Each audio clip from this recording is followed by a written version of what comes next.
धम्मपद प्रथम यमक वग्गो। सभी धर्म पहले मन में उत्पन्न होते हैं। मन ही मुख्य है, वे मनोमय हैं। जब व्यक्ति मलिन मन से बोलता व कार्य करता है तब दुख उसके पीछे वैसे ही हो लेता है जैसे गाड़ी के पहिए बैल के पैरों के पीछे पीछे। सभी धर्म पहले मन में उत्पन्न होते हैं। मन ही मुख्य है, वे मनोमय हैं। जब व्यक्ति स्वच्छ मन से बोलता व कार्य करता है तब सुख उसके पीछे वैसे ही हो लेता है जैसे कभी साथ न छोड़ने वाली छाया आदमी के पीछे पीछे। मुझे कोसा, मुझे मारा, मुझे हराया, मुझे लूटा, जो मन में ऐसी गांठें बांधते हैं उनका वैर शांत नहीं होता। मुझे कोसा, मुझे मारा, मुझे हराया, मुझे लूटा, जो मन में ऐसी गांठें नहीं बांधते उनका वैर शांत हो जाता है। वैर वैर से कभी शांत नहीं होता, अवैर से ही वैर शांत होता है। यही संसार का सनातन नियम है। अज्ञ लोग नहीं विचारते कि हम इस संसार में नहीं रहेंगे।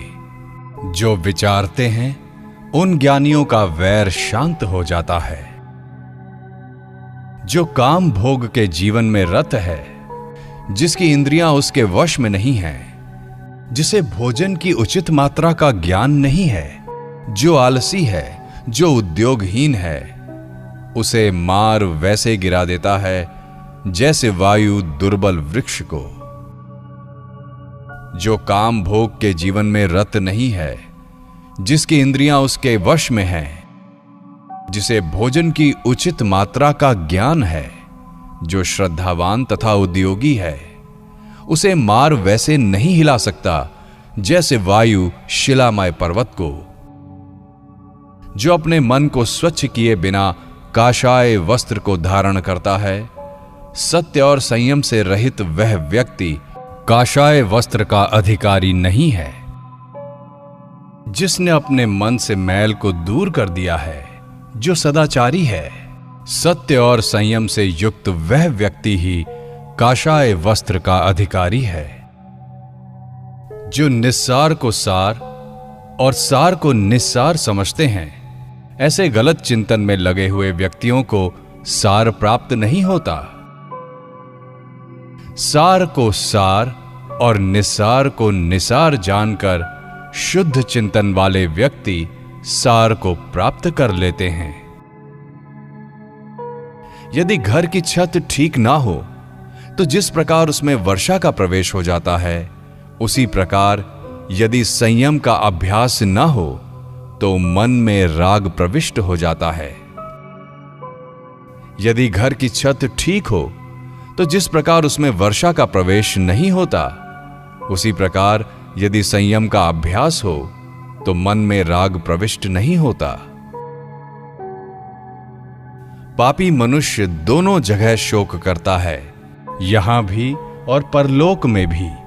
अपने दुष्ट कर्म को देखकर वह शोक करता है, पीड़ित होता है।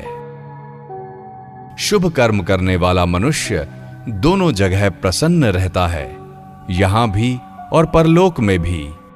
अपने शुभ कर्म को देखकर वह मुदित होता है, प्रमुदित होता है। पापी मनुष्य दोनों जगह संतप्त होता है, यहां भी और परलोक में भी। मैंने पाप किया है सोच संतप्त होता है, दुर्गति को प्राप्त हो और भी संतप्त होता है।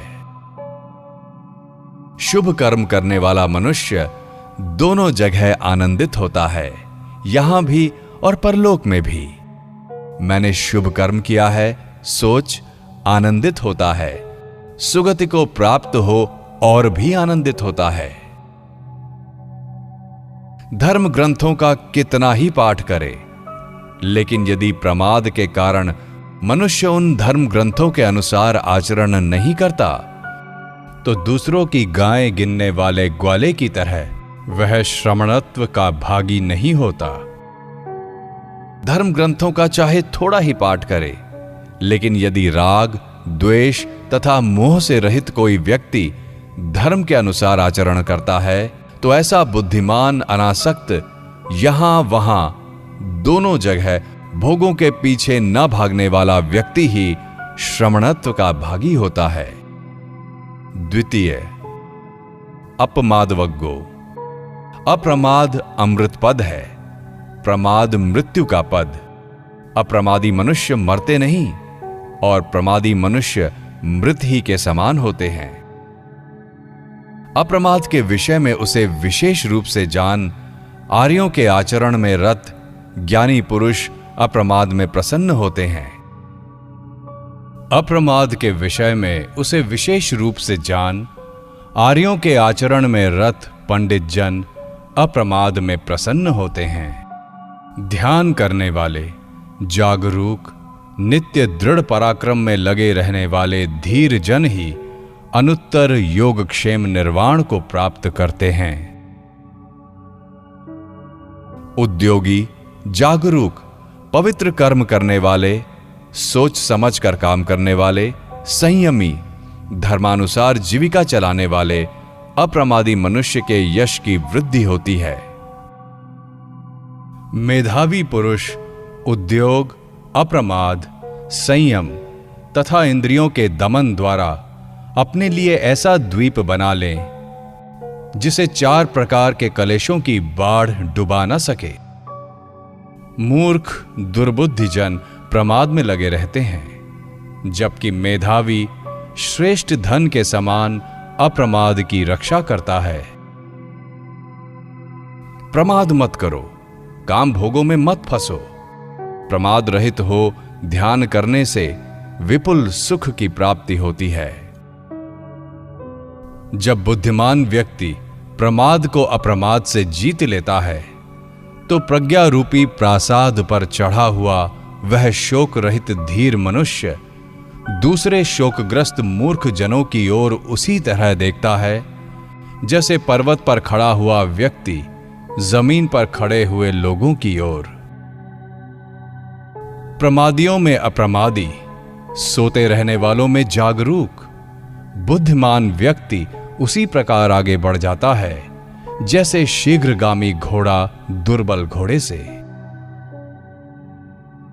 अप्रमाद से ही इंद्र देवताओं में श्रेष्ठ बना, इसलिए अप्रमाद की सदा प्रशंसा होती है और प्रमाद की निंदा। अप्रमाद में रत रहने वाला या प्रमाद से भय खाने वाला भिक्षु आग की तरह छोटे मोटे बंधनों को जलाता हुआ जाता है। अप्रमाद में रत रहने वाला या प्रमाद से भय खाने वाले भिक्षु का पतन होना असंभव है, वह तो निर्वाण के समीप होता है।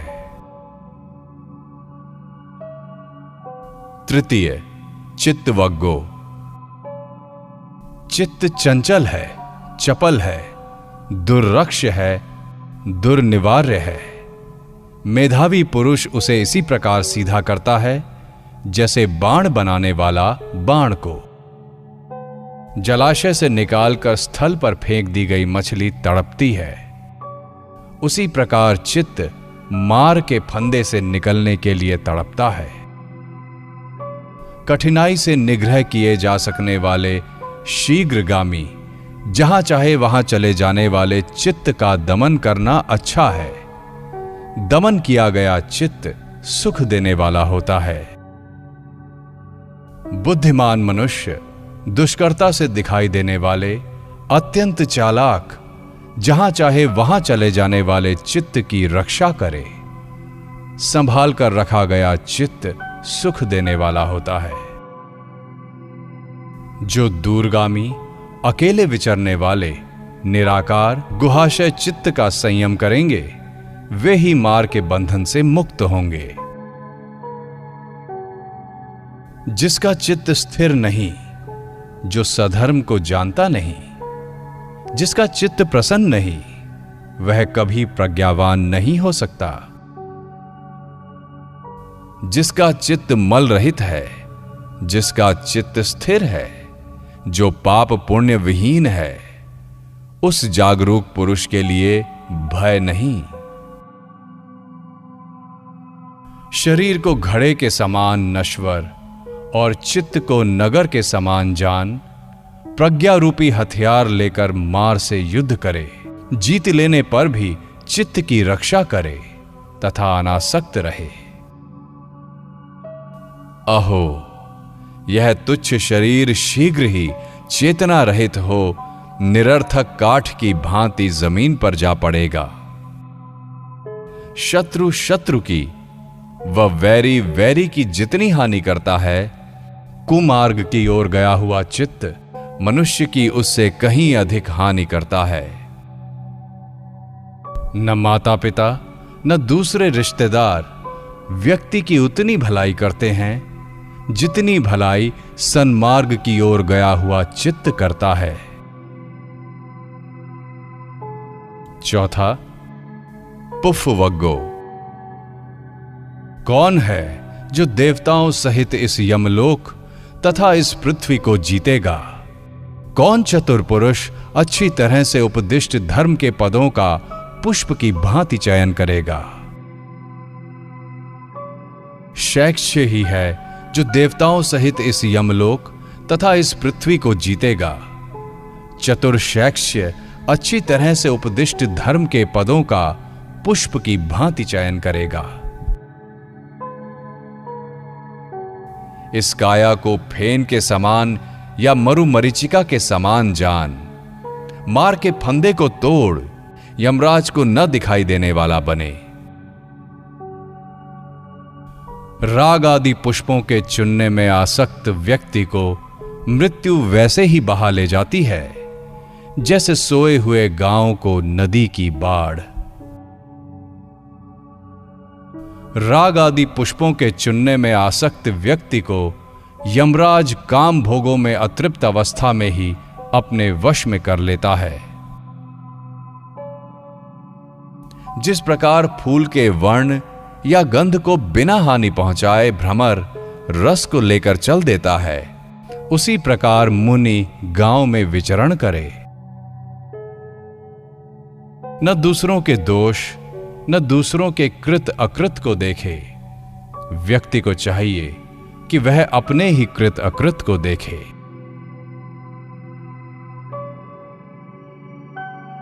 जिस प्रकार सुंदर वर्ण युक्त किंतु गंध रहित पुष्प होता है, उसी प्रकार कथनानुसार कार्य न करने वाले की सुभाषित वाणी निष्फल होती है। जिस प्रकार सुंदर वर्ण युक्त सुगंध युक्त पुष्प होता है, उसी प्रकार कथनानुसार कार्य करने वाले की सुभाषित वाणी सफल होती है। जिस प्रकार कोई फूलों के ढेर में से बहुत सारी मालाएं गूंथे, उसी प्रकार संसार में पैदा हुए प्राणी को चाहिए कि वह बहुत से शुभ कर्म करे। न तो पुष्पों की सुगंध, न चंदन की सुगंध, न तगर व चमेली की सुगंध हवा के विरुद्ध जाती है, परंतु सत्पुरुषों की सुगंध हवा के विरुद्ध भी जाती है। सत्पुरुष सभी दिशाओं में अपनी सुगंध फैलाते हैं। चंदन, तगर, कमल या जूही, इन सभी की सुगंधियों से सदाचार की सुगंध बढ़कर है। यह जो तगर और चंदन की गंध है, यह अल्पमात्र है। सदाचारियों की उत्तम सुगंध देवताओं तक में फैलती है। उन सदाचारियों, निरालस विचारने वालों तथा ज्ञान द्वारा पूरी तरह से मुक्त हुओं के मार्ग को मार नहीं रोकता है। जिस प्रकार महापथ पे फेंके हुए कूड़े के ढेर में सुंदर सुगंधित गुलाब का फूल पैदा होता है, उसी प्रकार कूड़े के सदृश अंधे अज्ञजनों में सम्यक संबुद्ध का शिष्य अपनी प्रज्ञा से प्रकाशमान होता है। पांचवा, बालग्गो। जागते रहने वाले की रात लंबी हो जाती है, थके हुए का योजन लंबा हो जाता है। इसी प्रकार सद्धर्म को न जानने वाले मूर्ख व्यक्ति का संसार यानी आवागमन लंबा हो जाता है।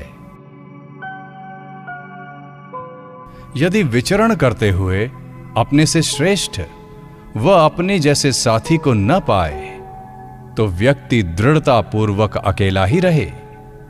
मूर्ख व्यक्ति की संगति अच्छी नहीं।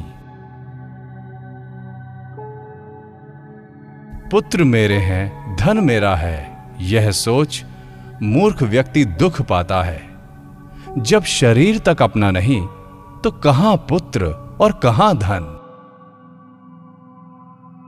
यदि मूर्ख व्यक्ति अपने को मूर्ख समझे तो उतने अंश में तो वो बुद्धिमान है। असली मूर्ख तो वो है जो मूर्ख होते हुए अपने आप को बुद्धिमान समझता है। मूर्ख व्यक्ति चाहे जन्म भर पंडितों की संगति में रहे, वह सद्धर्म को नहीं जान सकता, जैसे करछी दाल के स्वाद को।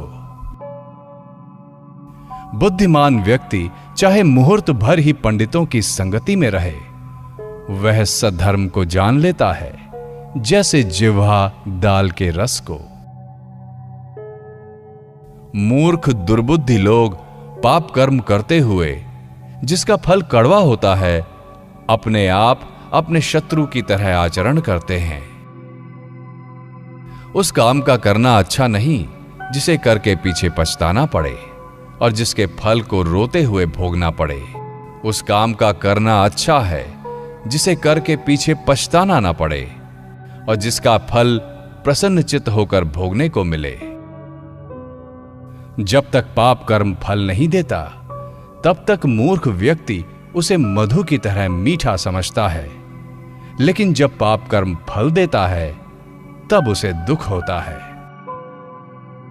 यदि मूर्ख व्यक्ति महीने महीने पर केवल कुशा की नोक से भी भोजन करे, तो भी वह धर्म के जानकारों के 16वें हिस्से के बराबर नहीं हो सकता।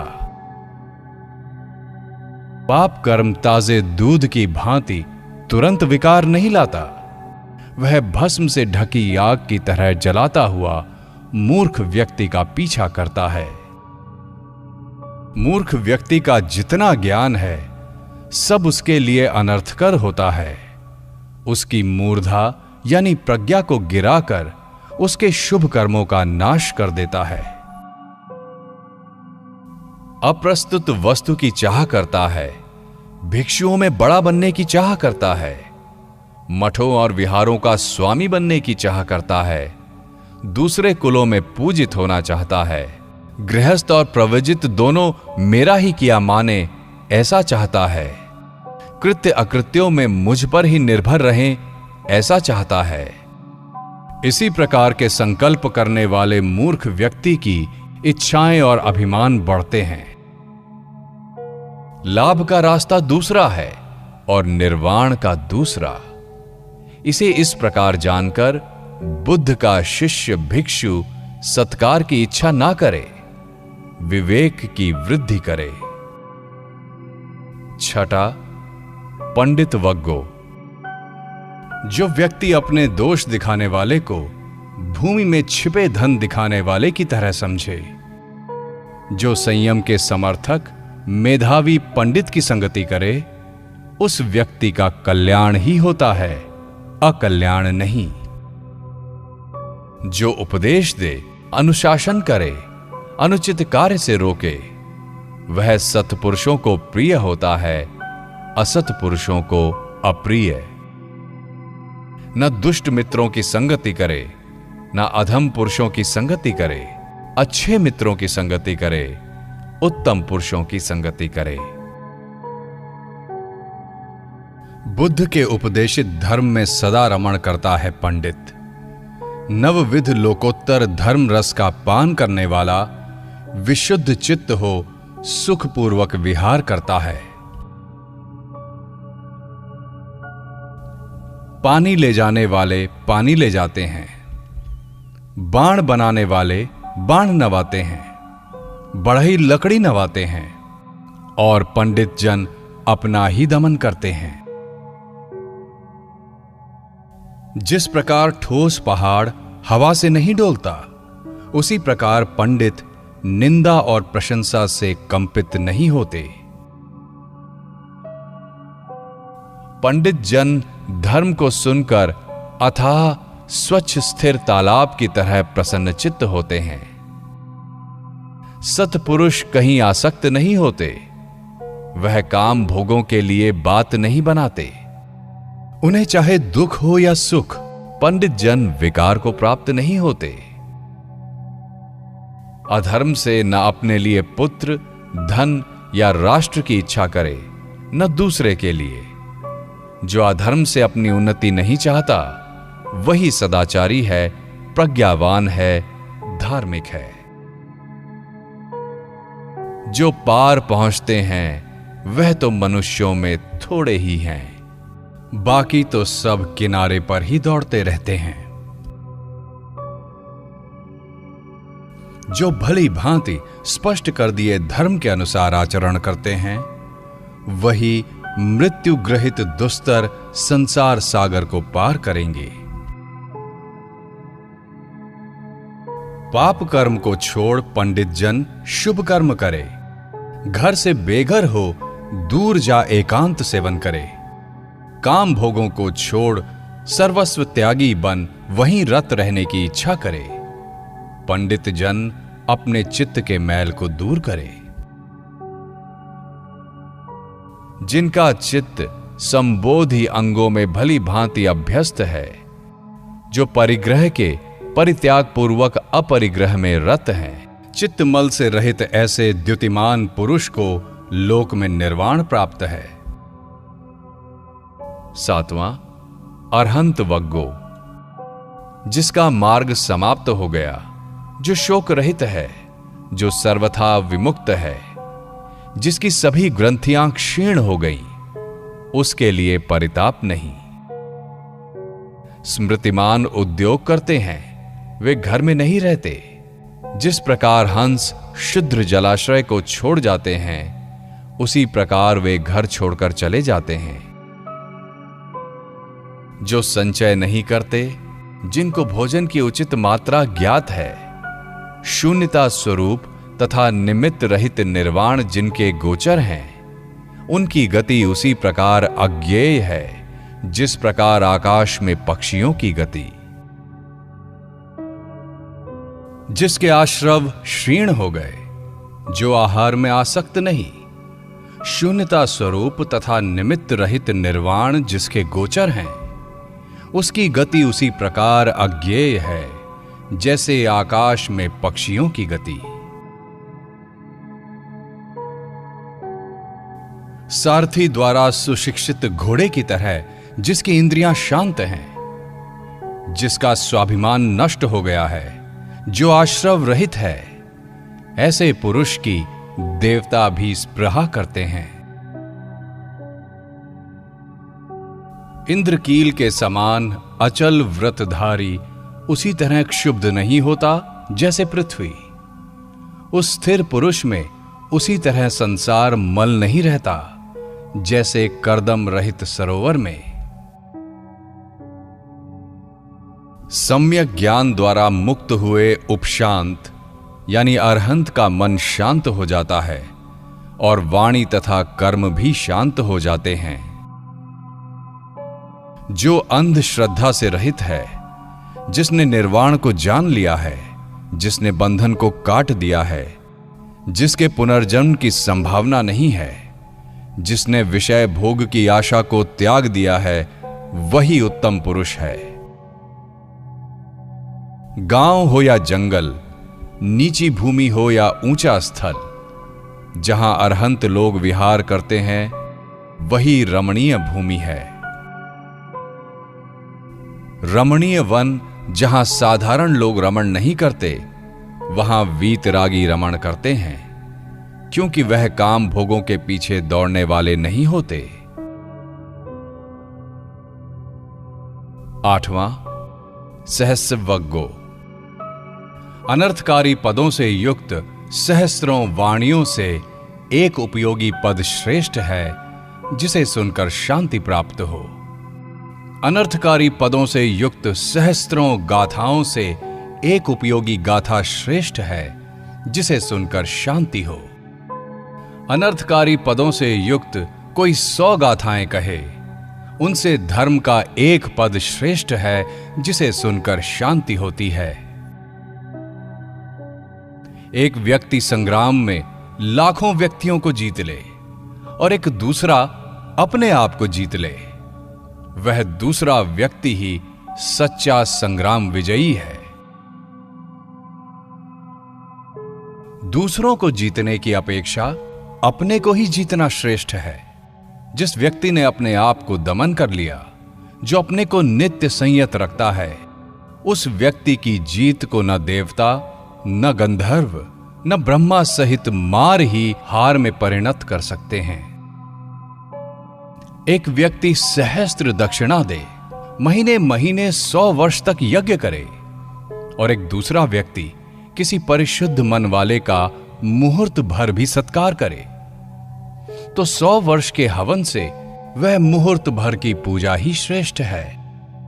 एक व्यक्ति 100 वर्ष तक वन में यज्ञ करे और एक दूसरा व्यक्ति किसी परिशुद्ध मन वाले का मुहूर्त भर भी सत्कार करे, तो 100 वर्ष के यज्ञ से वह मुहूर्त भर की पूजा ही श्रेष्ठ है। पुण्य की इच्छा से वर्ष भर जो यज्ञ और हवन करे, वह सब सरल चित्त पुरुष को किए गए अभिवादन के चौथे हिस्से के बराबर भी नहीं है। सरल चित्त पुरुषों को किया गया अभिवादन ही श्रेष्ठ है। जो अभिवादनशील है, जो नित्य बड़ों की सेवा करता है, उसकी आयु, वर्ण, सुख तथा बल में वृद्धि होती है। दुराचारी और चित्त की एकाग्रता से हीन व्यक्ति के 100 वर्ष के जीवन से सदाचारी और ध्यानी का एक दिन का जीवन भी श्रेष्ठ है। दुष्प्रज्ञ और चित्त की एकाग्रताहीन व्यक्ति के 100 वर्ष के जीवन से प्रज्ञावान और ध्यानी का एक दिन का जीवन श्रेष्ठ है। आलसी और अनुद्योगी के 100 वर्ष के जीवन से दृढ़ता पूर्वक उद्योग करने वाले का एक दिन का जीवन श्रेष्ठ है। उत्पत्ति और विनाश पर विचार न करते हुए 100 वर्ष तक जीने से उत्पत्ति और विनाश पर विचार करते हुए एक दिन का जीना श्रेष्ठ है। अमृत पद यानी निर्वाण को न देखते हुए 100 वर्ष तक जीने से अमृत पद को देखते हुए एक दिन जीना श्रेष्ठ है। उत्तम धर्म की ओर ध्यान न देते हुए 100 वर्ष के जीने से उत्तम धर्म की ओर ध्यान देते हुए एक दिन का जीना श्रेष्ठ है। 9वां, पापवग्गो। शुभ कर्म करने में जल्दी करे, पापों से मन को हटाए। शुभ कर्म करने में ढील करने पर मन पाप में रत होने लगता है। यदि पाप करे तो उसे बार बार ना करे, उसमें रत न होवे। पाप का संचय दुख का कारण होता है। यदि शुभ कर्म करे तो उसे बार बार करे, उसमें रत होवे। पुण्य का संचय सुख का कारण होता है। पापी को भी तब तक भला लगता है जब तक पाप फल नहीं देता। जब पाप फल देता है तब उसे बुरा लगता है। पुण्य करने वाले को भी तब तक बुरा लगता है जब तक पुण्य फल नहीं देता। जब पुण्य फल देता है तब उसे अच्छा लगता है। मेरे पास ना आएगा, यह सोच पाप की अवहेलना ना करे। बूंद बूंद पानी गिरने से घड़ा भर जाता है। मूर्ख व्यक्ति थोड़ा थोड़ा पाप इकट्ठा कर लेता है। मेरे पास ना आएगा, यह सोच पुण्य की अवहेलना ना करे। बूंद बूंद पानी गिरने से घड़ा भर जाता है। धैर्यवान थोड़ा थोड़ा करके पुण्य संचय कर लेता है। छोटे काफिले और बहुत धन वाला व्यापारी भय युक्त मार्ग को छोड़ देता है, अथवा जीने की इच्छा वाला विष को छोड़ देता है। उसी प्रकार मनुष्य पापों को छोड़ दे। यदि हाथ में घाव ना हो तो हाथ में विष लिया जा सकता है, क्योंकि घाव रहित हाथ में विष नहीं चढ़ता। इसी प्रकार न करने वाले को पाप नहीं लगता। जो शुद्ध, निर्मल, दोष रहित मनुष्य को दोषी ठहराता है, उस दोषी ठहराने वाले मूर्ख को ही पाप लगता है, जैसे हवा की दिशा के विरुद्ध फेंकी हुई सूक्ष्म धूलि फेंकने वाले पर ही पड़ती है। कोई संसार में उत्पन्न होते हैं, पापी नरक में जाते हैं, शुभकर्मी स्वर्ग में जाते हैं, और जो चित्त के मलों से रहित हैं, वे निर्वाण को प्राप्त होते हैं। न आकाश में, न समुद्र की तह में, न पर्वतों की गुफाओं में, संसार में कोई ऐसी जगह नहीं है जहां रहकर आदमी पाप कर्म से बच सके। न आकाश में, न समुद्र की तह में, न पर्वतों की गुफाओं में, संसार में कहीं कोई ऐसी जगह नहीं है जहां रहने वाला मृत्यु से बच सके। 10वां, दंडवग्गो। सभी दंड से डरते हैं, सभी को मृत्यु से भय लगता है, इसलिए सभी को अपना जैसा समझ न किसी को मारे, न मारने के लिए प्रेरित करे। सभी दंड से डरते हैं, सभी को जीवन प्रिय है, इसलिए सभी को अपने जैसा समझ न किसी को मारे, न मारने के लिए प्रेरित करे। जो सुख चाहने वाले प्राणियों को अपने सुख की चाह से दंड से विहिंसित करता है, कष्ट पहुंचाता है, वह मरकर सुख नहीं पाता। जो सुख चाहने वाले प्राणियों को अपने सुख की चाह से दंड से विहिंसित नहीं करता, कष्ट नहीं पहुंचाता, वह मरकर सुख पाता है। किसी से कठोर वचन मत बोलो, दूसरे तुमसे कठोर वचन बोलेंगे। दुर्वचन दुखदाई होते हैं, बोलने से बदले में तुम दंड पाओगे। यदि पीटे जाने पर टूटे कांसे की तरह अपने आप को निशब्द रखो, तो तुमने निर्वाण पा लिया, तुम्हारे लिए कलह नहीं रहा। जैसे ग्वाला गायों को डंडे से चारागाह में ले जाता है, वैसे ही बुढ़ापा और मृत्यु प्राणियों की आयु को ले जाते हैं।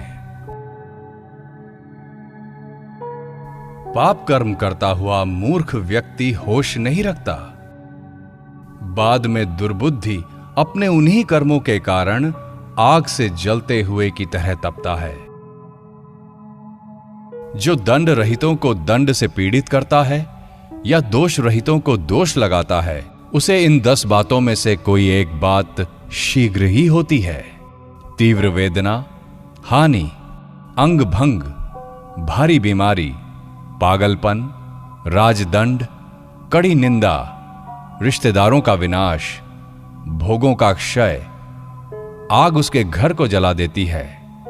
शरीर छूटने पर वह दुष्प्रज्ञ नरक में उत्पन्न होता है।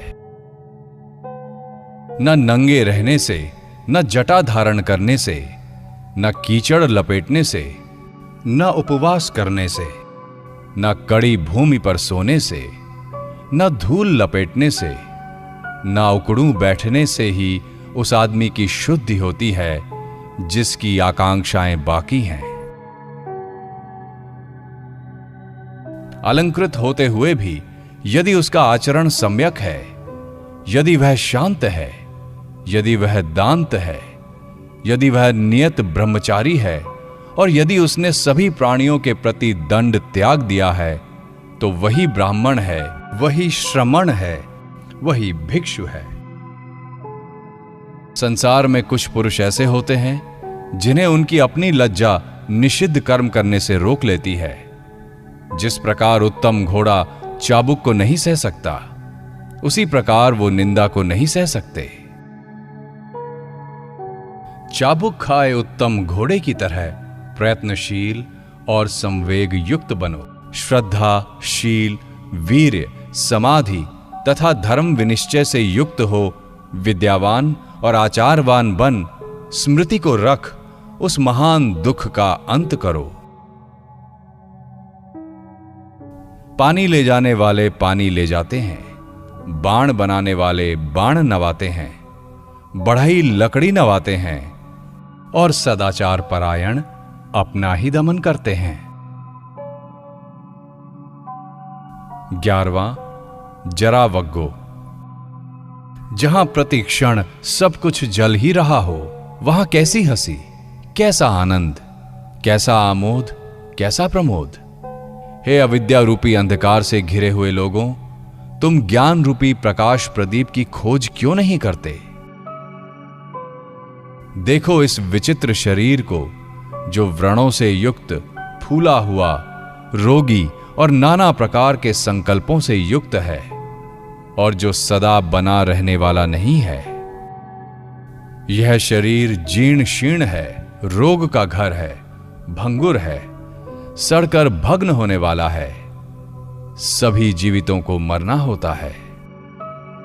शरद काल की फेंकी गई अपथ्य लौकी के समान कुम्हलाए हुए मृत शरीर को देखकर या कबूतरों के से वर्ण वाली शमशान में पड़ी हड्डियों को देखकर किसको इस देह से अनुराग होगा?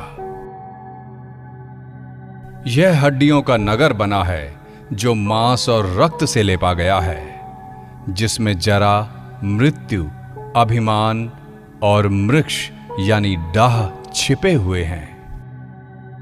रंग बिरंगे सुचित्रित राजरथ जीर्ण हो जाते हैं और यह शरीर भी जीर्णता को प्राप्त हो जाता है।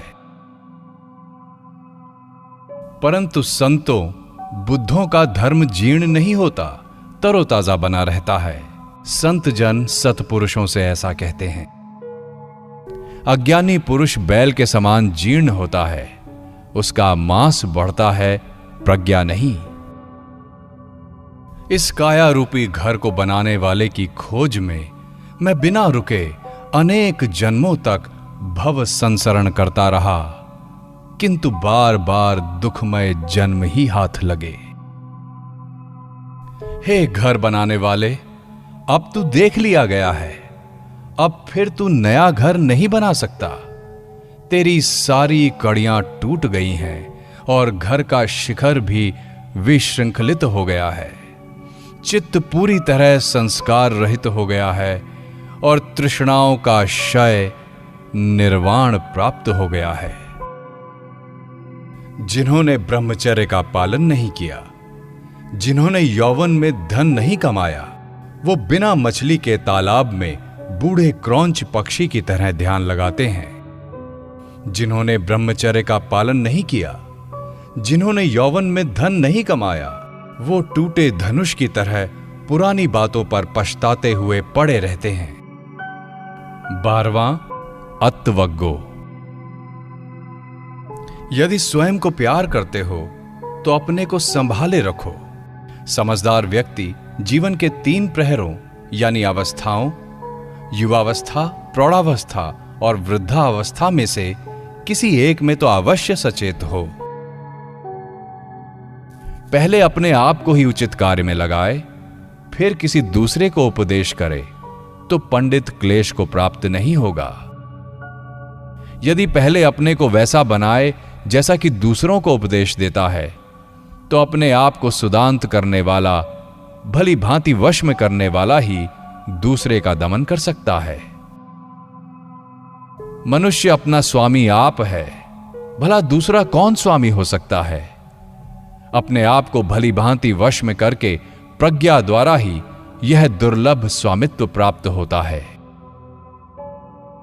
अपने से पैदा हुआ, अपने से उत्पन्न, अपने द्वारा किया गया पाप कर्म इसे करने वाले दुर्बुद्धि को उसी प्रकार पीड़ित करता है जिस प्रकार की पाषाणमय मणि को वज्र।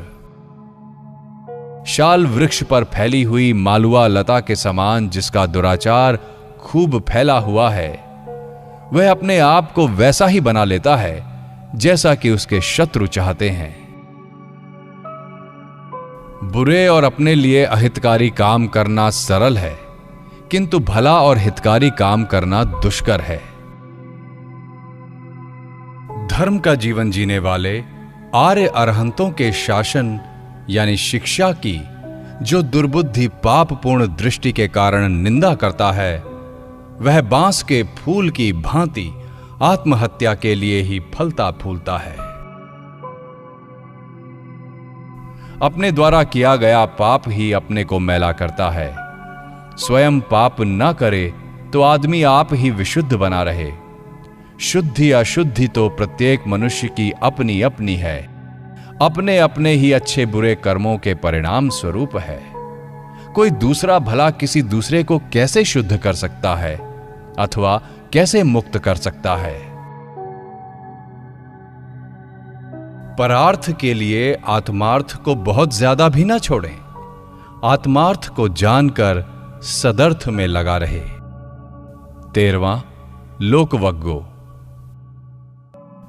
पाप कर्म न करे, प्रमाद से न रहे, झूठी धारणा न रखे और आवागमन को बढ़ाने वाला न बने। उत्साही बने, प्रमाद न करे, सुचरित धर्म का आचरण करे। धर्मचारी इस लोक और परलोक दोनों जगह सुखपूर्वक विहार करता है। सुचरित धर्म का आचरण करे, दुराचरण से बचे। धर्मचारी इस लोक और परलोक दोनों जगह सुखपूर्वक विहार करता है। जो इस लोक को बुलबुले के समान और मृग मरीचिका के समान देखे, उसकी ओर मृत्युराज आंख उठाकर नहीं देखता। आओ, विचित्र राजरथ के समान इस लोक को देखो, जिसमें मूढ़ जन आसक्त होते हैं, ज्ञानी आसक्त नहीं होते। जो पहले प्रमाद करके भी पीछे प्रमाद नहीं करता, वह मेघ मुक्त चंद्रमा की भांति इस लोक को प्रकाशित करता है। जो अपने पहले के किए हुए पाप कर्म को वर्तमान के कुशल कर्म से ढक लेता है, वह मेघ मुक्त चंद्रमा की भांति इस लोक को प्रकाशित करता है। यह लोक प्रज्ञा चक्षु के अभाव में अंधे जैसा है। यहां विपश्यना करने वाले थोड़े ही हैं। जाल से मुक्त हुए पक्षी की भांति विरले ही सुगति अथवा निर्वाण को जाते हैं, बाकी तो जाल में ही फंसे रहते हैं। हंस सूर्य पथ आकाश में जाते हैं, कोई रिद्धि बल से आकाश में जाते हैं। पंडित लोग सेना सहित मार को जीतकर इस लोक से निर्वाण को ले जाए जाते हैं, अर्थात निर्वाण प्राप्त कर लेते हैं। एक धर्म यानी सत्य का अतिक्रमण कर जो झूठ बोलता है, परलोक के प्रति उदासीन ऐसे प्राणी के लिए कोई इस प्रकार का पाप नहीं रह जाता जो वो न कर सके। कृपण लोग देवलोक में नहीं जाते, मूढ़ लोग ही दान की प्रशंसा नहीं करते हैं। पंडित व्यक्ति दान का अनुमोदन करता हुआ उसी कर्म के आधार से परलोक में सुखी होता है। अकेले पृथ्वी का राजा होने से, स्वर्ग जाने से, सभी लोकों का अधिपति होने से भी अधिक श्रेष्ठ है श्रोतापत्ति फल।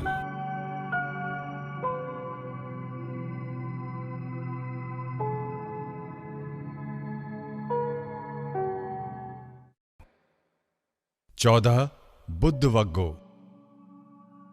जिसकी विजय को अविजय में नहीं पलटा जा सकता, जिसके द्वारा विजित राग द्वेष मोह आदि वापस संसार में नहीं आते, यानी पुनः नहीं बांधते, उस अपद अनंत गोचर बुद्ध को किस उपाय से मोहित यानी प्रलुब्ध कर सकोगे?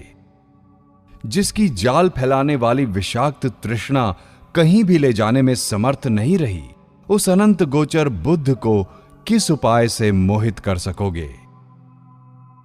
जो पंडित जन यानी ज्ञानी पुरुष ध्यान करने में लगे रहते हैं और त्याग और उपशमन में लगे रहते हैं, उन स्मृतिमान संबुद्धों की देवता भी स्पृहा करते हैं।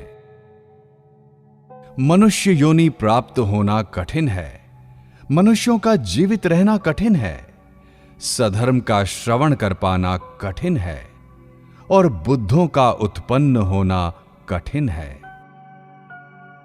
सभी पाप कर्मों अकुशल कर्मों को न करना, पुण्य कर्मों की संपदा संचित करना, 5 निवर्णों से अपने चित्त को परिशुद्ध करना, यही बुद्धों की शिक्षा है। सहनशीलता और क्षमाशीलता परम तप हैं। बुद्ध जन निर्वाण को उत्तम बतलाते हैं।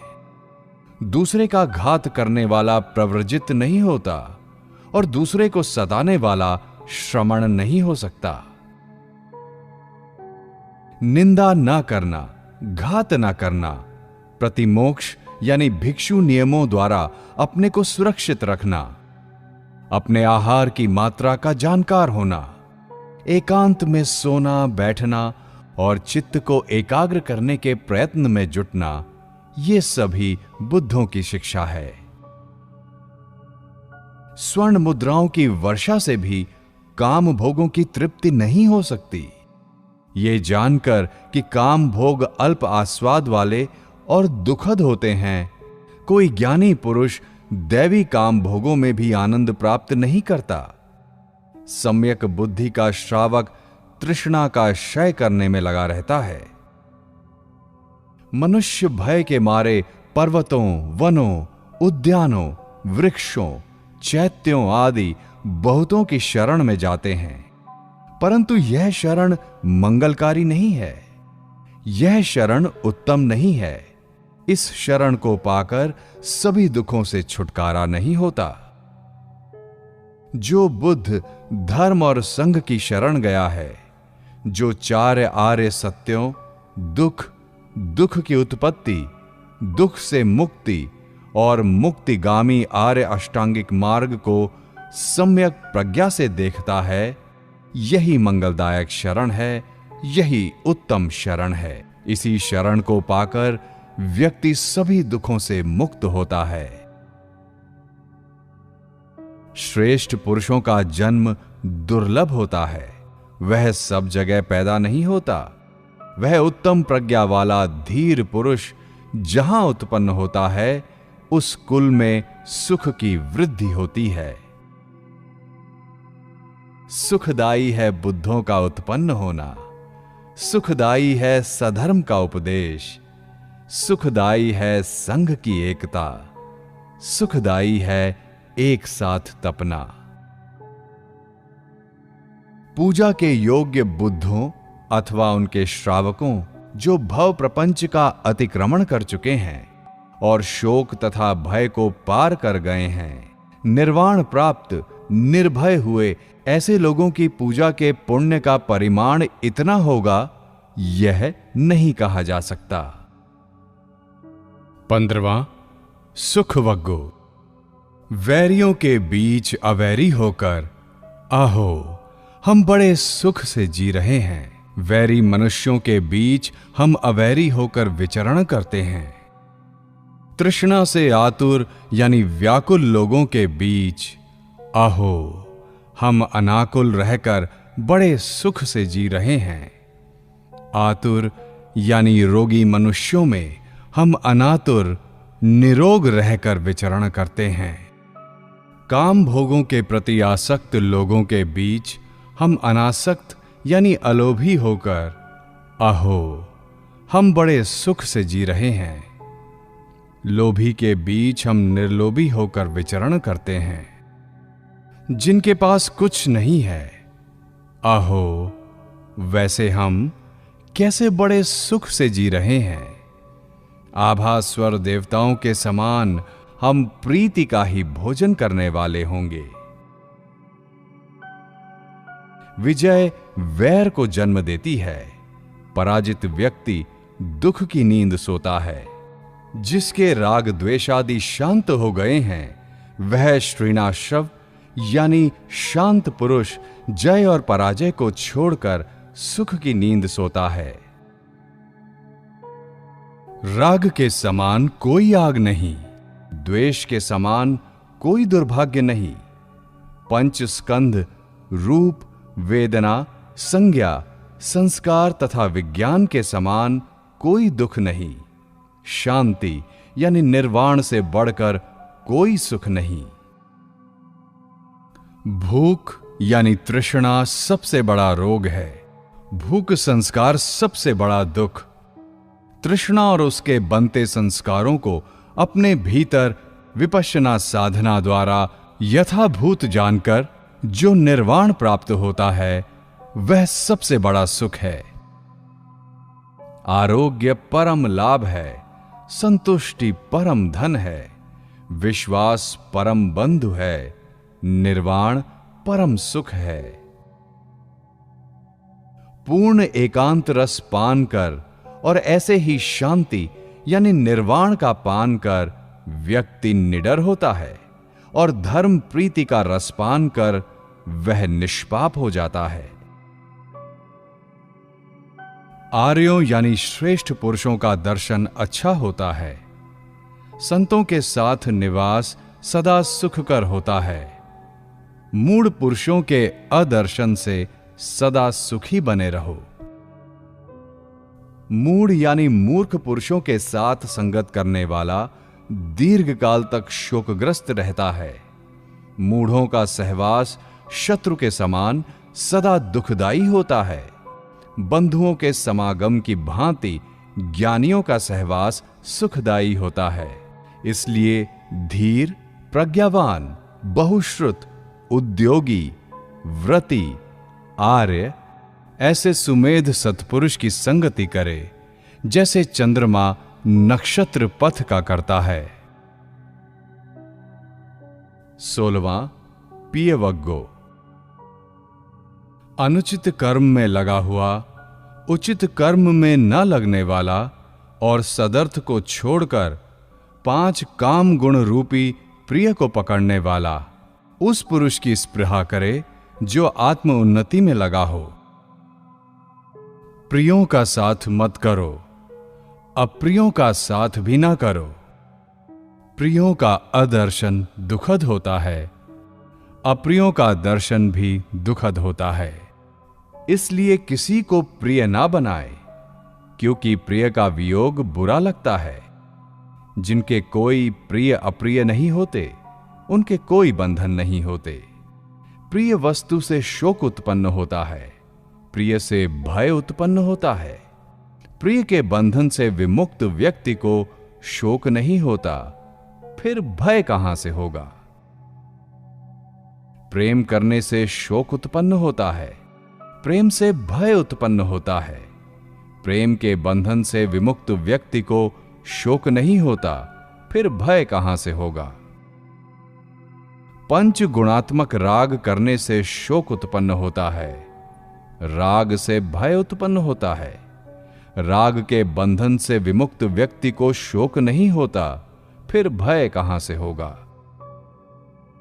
कामना से शोक उत्पन्न होता है, काम से भय उत्पन्न होता है। काम से विमुक्त व्यक्ति को शोक नहीं होता, फिर भय कहां से होगा। 6 द्वारों पर होने वाली तृष्णा से शोक उत्पन्न होता है, तृष्णा से भय उत्पन्न होता है। तृष्णा से विमुक्त व्यक्ति को शोक नहीं होता, फिर भय कहां से होगा। जो शील संपन्न, सम्यक दृष्टि संपन्न, धर्मनिष्ठ यानी 9 प्रकार के लोकोत्तर धर्मों में स्थित, सत्यवादी, कर्तव्यपरायण है, उसे लोग प्यार करते हैं। जो अनाख्यात यानी अवर्णनीय निर्वाण का अभिलाषी हो, उसी में जिसका मन लगा हो, और अनागामी मार्ग में होने से काम भोगों में जिसका चित्त न संलग्न हो, वह ऊर्ध्व स्रोत कहा जाता है।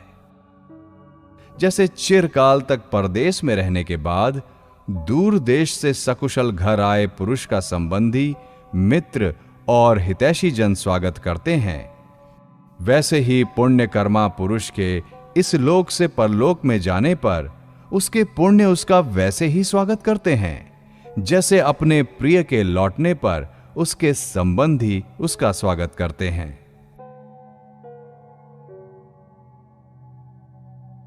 क्रोधवग्गो। क्रोध को छोड़ दे, अभिमान का त्याग करे, सारे संयोजनों यानी बंधनों को पार कर जाए। ऐसे नाम रूप में आसक्त न होने वाले परिग्रही को दुख संतप्त नहीं करते। जो भड़के हुए क्रोध को बड़े वेग से घूमते हुए रथ के समान रोक ले, उसे मैं सारथी कहता हूं। दूसरे लोग तो मात्र लगाम पकड़ने वाले होते हैं। अक्रोध से क्रोध को जीते, अभद्र को भद्र बनकर जीते, कंजूस को दान से जीते और झूठ बोलने वाले को सत्य से जीते। सच बोले, क्रोध ना करे, मांगने पर थोड़ा रहते भी दे। इन 3 कारणों से कोई व्यक्ति देवताओं के निकट अर्थात देवलोक में चला जाता है। जो मुनिजन अहिंसक हैं और जो सदा काया में संयत रहते हैं, वे उस अच्युत यानी शाश्वत स्थान निर्वाण को पा लेते हैं, जहां पहुंचकर शोक नहीं करते। जो सदा जागरूक रहते हैं, रात दिन सीखने में लगे रहते हैं और जिनका ध्येय निर्वाण प्राप्त करना है, उनके आश्रव नष्ट हो जाते हैं। हे अतुल, यह पुरानी बात है, आज की नहीं।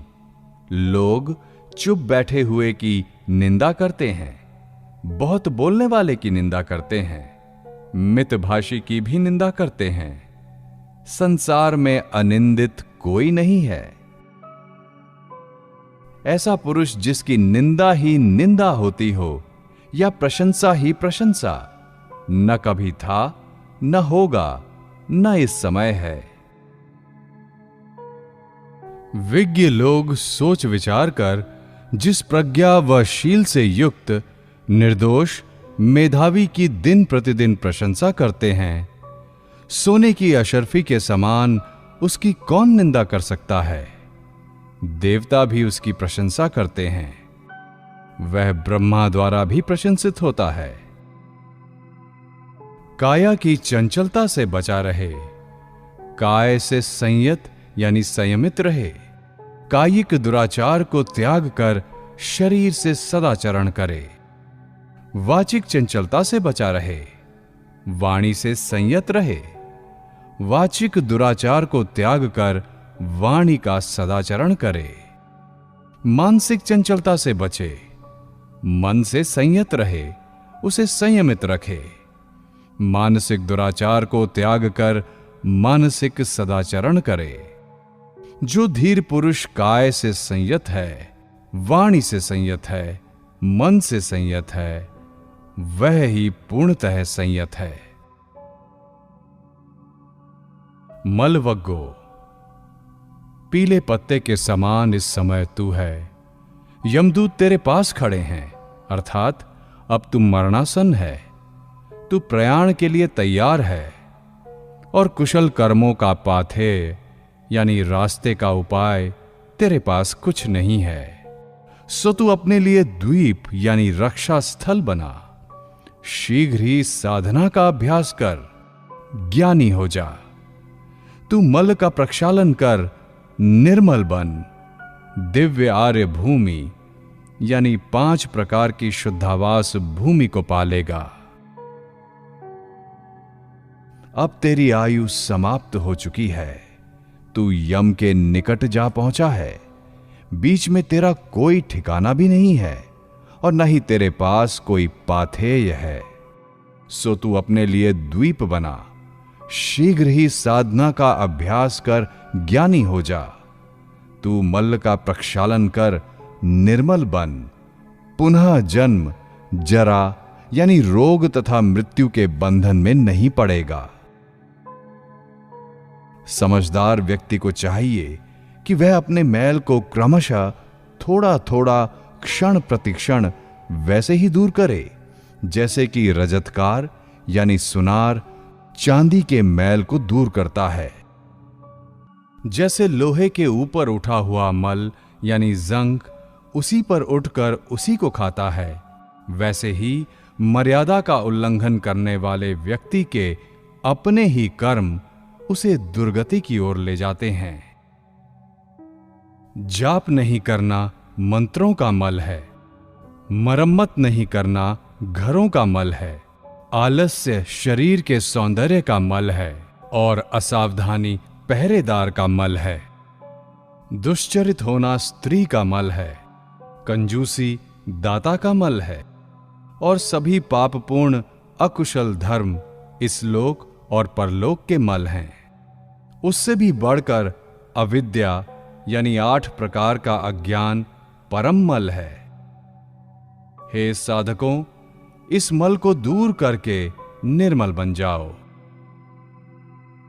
पाप के प्रति निर्लज, कौवे के समान छीनने में शूर, परहित विनाशी, बड़बोला, दुस्साहसी और मलिन बनकर जीवन व्यतीत करना आसान है, लेकिन पाप के प्रति लज्जाशील, नित्य ही पवित्रता का विचार करते हुए आलस्य रहित, उत्संकलता रहित, शुद्ध आजीविका के साथ विचारवान बनकर जीवन व्यतीत करना कठिन है। जो संसार में हिंसा करता है, झूठ बोलता है, चोरी करता है, परस्त्री गमन करता है, मद्यपान करता है, वह व्यक्ति यहीं इसी लोक में अपनी जड़ खोदता है। हे पुरुष, इसलिए ऐसा जानकर कि असंयत पापी होते हैं, तुझे लोभ और अधर्म चिरकाल तक दुख में न बांधें। लोग अपनी अपनी श्रद्धा और प्रसन्नता के अनुरूप दान देते हैं।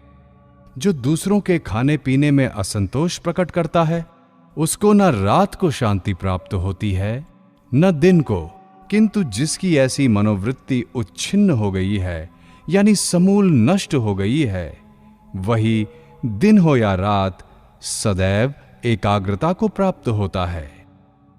राग के समान अग्नि नहीं है, न द्वेष के समान जकड़न, मोह के समान फंदा नहीं है, न तृष्णा के समान नदी। दूसरों का दोष देखना आसान है, किंतु अपना दोष देखना कठिन। व्यक्ति दूसरों के दोषों को भूसे की तरह उड़ाता फिरता है, किंतु अपने दोषों को वैसे ही ढकता है जैसे बेईमान जुआरी पासे को। दूसरों के ही दोष देखते फिरने वाले के, सदा चिढ़ते रहने वाले के आश्रव यानी चित्तमल बढ़ते हैं। ऐसा आदमी आश्रवों के क्षय से दूर होता है। आकाश में कोई चिन्ह नहीं होता, बुद्ध शासन से बाहर कोई श्रमण नहीं होता। लोग भांति भांति के प्रपंचों में पड़े रहते हैं, किंतु तथागत निष्प्रपंच होते हैं। आकाश में कोई चिन्ह नहीं होता, बुद्ध शासन से बाहर मुक्ति के मार्ग पर चलता हुआ या मुक्ति का फल प्राप्त कोई श्रमण नहीं होता। संस्कार यानी 5 स्कंद शाश्वत नहीं होते। बुद्धों में किसी प्रकार की चंचलता नहीं होती। 19 धम्मट्ठवग्गो, जो व्यक्ति सहसा किसी बात का निश्चय कर ले, वह धर्मिष्ठ नहीं कहा जाता। जो अर्थ और अनर्थ दोनों का चिंतन कर निश्चय करे, वह ज्ञानी यानी पंडित कहलाता है। जो व्यक्ति धीरज के साथ धर्मपूर्वक निष्पक्ष होकर दूसरों का मार्गदर्शन करता है, वह धर्मरक्षक मेधावी धर्मिष्ठ कहा जाता है। संघ के बीच बहुत बोलने से कोई पंडित नहीं हो जाता। कुशल क्षेम से रहने वाला वैर रहित तथा निर्भय व्यक्ति ही पंडित कहा जाता है। बहुत बोलने से कोई धर्मधर नहीं हो जाता। जो कोई थोड़ी सी भी धर्म की बात सुनकर काया से धर्म का दर्शन करने लगता है, अर्थात विपश्यना करने लगता है, और जो धर्म के आचरण में प्रमाद नहीं करता, वही निसंदेह धर्मधर होता है। सिर के बाल पकने से कोई स्थविर नहीं हो जाता, केवल उसकी आयु पकी है। वह तो मोग जीर्ण यानी व्यर्थ का वृद्ध कहलाता है। यदि वो ईर्ष्यालु, मत्सरी और शठ हो, तो वक्ता होने से या सुंदर रूप होने से व्यक्ति साधु रूप नहीं होता। जिस व्यक्ति के ये दोष जड़ मूल से नष्ट हो गए हैं, जो दोष रहित है, मेधावी है, वही साधु रूप कहलाता है। जो अव्रती है, जो झूठ बोलने वाला है, वह सिर मुंडा लेने मात्र से श्रमण नहीं हो जाता। इच्छा और लोभ से ग्रस्त भला क्या श्रमण होगा? जो छोटे बड़े पापों का सर्वशः शमन कर लेता है, पापों में शमित होने के कारण वह श्रमण कहा जाता है। दूसरों से भिक्षा मांगने मात्र से कोई भिक्षु नहीं हो जाता, और ना ही भिक्षु होता है विषम धर्म को ग्रहण करने से। जो यहां इस शासन में पुण्य और पाप को दूर रखकर ब्रह्मचारी बन विचार करके लोक में विचरण करता है, वही वस्तुतः भिक्षु कहा जाता है। अविद्वान और मूढ़ समान पुरुष केवल मौन रहने से मुनि नहीं हो जाता। जो ज्ञानी तराजू के समान तोलकर शील, समाधि, प्रज्ञा, विमुक्ति ज्ञान दर्शन रूपी उत्तम तत्व को ग्रहण कर पाप कर्मों का परित्याग कर देता है, वह मुनि होता है। चूंकि वह दोनों लोकों का मनन करता है, इस कारण वह मुनि कहा जाता है। प्राणियों की हिंसा करने से कोई आर्य नहीं हो जाता। सभी प्राणियों की हिंसा न करने से वह आर्य कहा जाता है। भिक्षुओं, शीलवान होने से, व्रती होने से, बहुश्रुत होने से, समाधि लाभी होने से या एकांतवासी होने मात्र से ये विश्वास मत कर लो कि मैं सामान्य जनों से असेवित नैष्क्रम में सुख का आनंद ले रहा हूं। जब तक आश्रव क्षय न हो जाएं, तब तक चैन से मत बैठे रहो। 20वां मग्गवग्गो। मार्गों में अष्टांगिक मार्ग श्रेष्ठ है। सत्यों में 4 आर्य सत्य श्रेष्ठ हैं। धर्मों में वैराग्य श्रेष्ठ है और चक्षुमान बुद्ध श्रेष्ठ हैं। ज्ञान की प्राप्ति के लिए यही एक मार्ग है, दूसरा नहीं। भिक्षुओं, तुम इसी मार्ग पर चलो। ये मार को मूर्छित करने वाला है।